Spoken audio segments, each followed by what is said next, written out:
Obviously, it's a very scary time for all of us. When one of your brothers goes down like that, very scary, very surreal moment. But when I saw him moving around, I knew that there was no major injury. Loved the precaution that our staff took care of. They were really worried that something was wrong that we couldn't see, and there was. So I was very happy that they took the approach that they did. You told me last week communication between you and Mitch have to be high. How does it wind up going? If you watched the game, you probably could figure out it was great. It was awesome to see. That kid has done a great job throughout camp, and it really reflected on the preparation that we both had endured throughout the process, and it was as smooth as it's ever been. Did you ever see any nervous moments out of him? No. Maybe Friday night before he went to sleep, me and him were just talking about, it's still the game of football. You've been playing this since you were 10 years old. The stadium's just a little bit bigger. What was it like seeing Mike back in practice yesterday? Great. Coach sent us a picture of him coming out of the hospital with his thumbs up, saying everything was okay. So at that moment we knew, he was all right physically. Just having that little thing in his neck where only time can, really heal that thing. But yeah, it was great to see him out there. He's very high spirits. So we're just excited that everything's okay. It's one game, but how much pride do y'all take in the short yardage success for the show? Really, people talked about the downs. I think a couple of weeks ago when we were doing interviews, and short yardage is our thing as offensive line. So we were very excited, very proud that I think we were nearly 100%, if not 100%, and then in the red zone, doing so well as well. So it was exciting to do.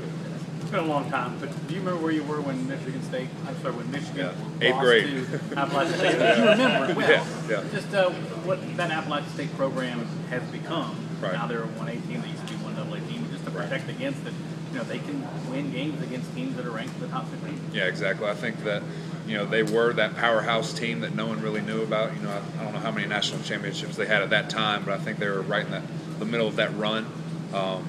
They're just an excellent defensive team. They're top 25 in the nation in run defense, number one in their conference. So it's going to be another big test for us again, going against that run-stopping defense. And the amount of pressure and blitzes that they're going to bring can definitely give anybody fits. I think it's a lot similar to Bud Foster at Virginia Tech, the kind of stuff that they're going to do and try and confuse and bring different blitzes. They like to use that three-man front. Do you like playing against that? Would you rather face a four-man front? I love doing it. I love getting double teams on every down lineman. I think it will make us very successful in middle run. And I'm just, a big fan, offensive coordinator speaking, of when, they bring more guys than we have, that means that they don't have enough guys to cover our playmakers. So we're really going to try and exploit those one-on-one matchups.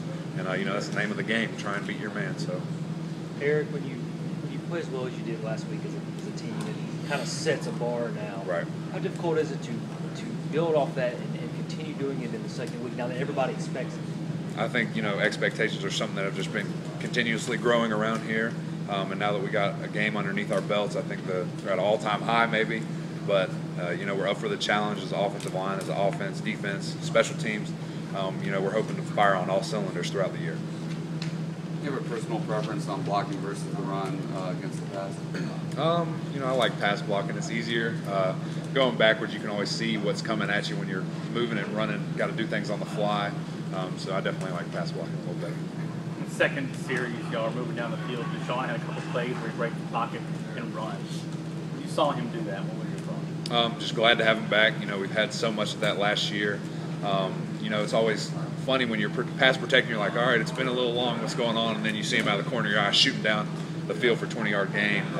It's just exciting to have an athlete back there that can do that. With relative receivers when Ryan went out, Jay stepped in. That's right.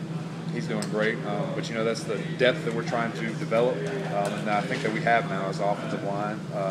Next man up mentality. Jay did a great job communicating and really pointing out things, so we really couldn't tell the difference who was in at any point in the game.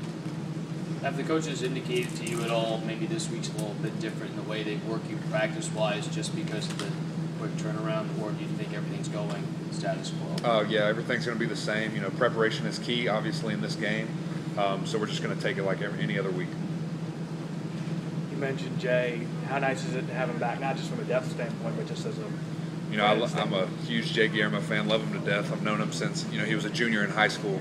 And so really glad to have him back to being the good old Jay that we knew throughout recruiting and through his first couple years here. And, you know, he's just doing a great job for us now. Did you know that Coach Sweeney was going to send in the second team guys on that third series Saturday? No, we didn't. But, you know, it was exciting to do that. You know, they have that much confidence in our offensive line, in our second personnel, quote unquote second personnel. You know, I really think that, you know, we've just developed that depth throughout camp to where they feel comfortable at any time, you know, plug and play. Next man up, like I said, they did a tremendous job. There was no drop off, and it was just exciting to see. Can you remember any time at Clemson when it's not 40-something to nothing that an entire second five goes in? I really don't think in my 5 years here that's ever happened. But it was great to see. They were up for the challenge. It was good to see them get their feet wet and get some key reps. Are the coaches harping on App State's winning streak a little bit just to get your guys' attention? That was the first thing they told us. I think it's 7 in a row that they've won, so they're really rolling right now. And, you know, they're just going to have a great team fired up and ready to play here. I know there's a couple guys on that team that, you know, probably dreamt of playing at Clemson. They didn't get the opportunity, so this game's going to be a little bit more special to them, and they're going to be riled up. You're a North Carolina guy. Did they ever talk to you? No. While my brother was getting recruited, Daryl Smith and myself actually went to App State to watch him participate at camp. Beautiful campus, love it. It's a really unique place. Has Jay shared with you thoughts about his dad or stepdad graduating from App State, and just expressing any thoughts to you about that? I knew that his dad graduated from there. You know, there's probably a little personal ties there. I'm sure he's not talking to his dad about any schemes this week, just in case he wants to share that with the whole coaching staff. But no, I think it's going to be a great time.